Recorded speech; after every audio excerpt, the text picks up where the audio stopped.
பொதுவாக ஒரு கேள்வி, இன்றைக்கு மற்ற அரசியல் கூட்டணியில விட்டு பேசணும், இன்னைக்கு தமிழ்நாட்டு அரசியல்ல எப்படி இருக்கு பரபரம்? இன்றைய அரசியல் பார்த்தீங்கன்னா, இன்னைக்கு பிரதமர் மோடி அவருடைய வருகைக்காக காத்துட்டு இருக்கு. உண்மையிலே இது வரைக்கும் இப்போ வரப்போகிற மோடி அவருடைய வருகைங்கிறது உண்மை எதிர்பார்ப்பை ஏற்படுத்தியிருக்கு. ஏன்னா குறிப்பா என்டிஏ கூட்டணிங்கிறது ஒரு முழு வடிவம் பெற்று பிரதமர் மோடி அவர்களுடைய தலைமையில் ஒரு கூட்டம் நடக்கும் அப்படிங்கிற ஒரு எதிர்பார்ப்பு வந்திருக்கிறதுனால, ஸோ இந்த முறை பிரதமர் மோடியோட வருகையை எல்லாம் எதிர்பார்த்துருக்காங்க. ஒரு அரசியல் தமிழ்நாட்டு அரசியல் ஒரு பெரிய மாற்றத்தை ஏற்படுத்தும் அப்படின்னு.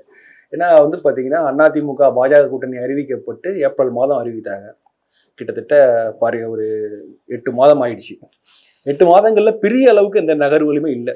அவங்க அறிவித்ததோடு சரி. அதற்கப்புறம் என்ன ஒரு எதிர்பார்ப்பு இருந்ததுன்னா, சரி என்டிஏ பார்ட்னர்ஸ், அவங்க பழைய பார்ட்னர்ஸ் எல்லாருமே இணைந்து ஒரு பெரிய கூட்டணியை, வலுவான கூட்டணி கட்டமைப்பார்கள் அப்படிங்கிற ஒரு எதிர்பார்ப்பு இருந்தது.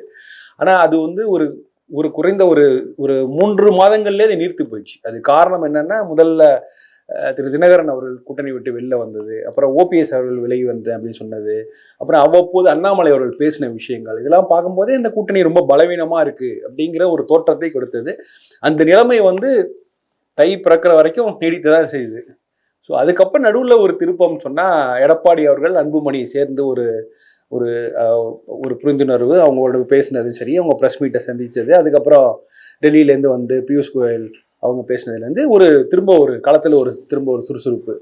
ஸோ இன்றைக்கி ஏதாவது பிரதமர் வரும்போது எல்லா இந்திய தலைவர்கள்லாம் ஒருங்கிணைந்து ஒரு கூட்டம் இருப்பாங்க அப்படிங்கிற மாதிரியான ஒரு இது வரும்போது, இந்த பக்கம் முதல் முறையாக ஒரு வலுவான கூட்டணி அமையுது அப்படிங்கிற எதிர்பார்ப்பு எழுந்திருக்கு.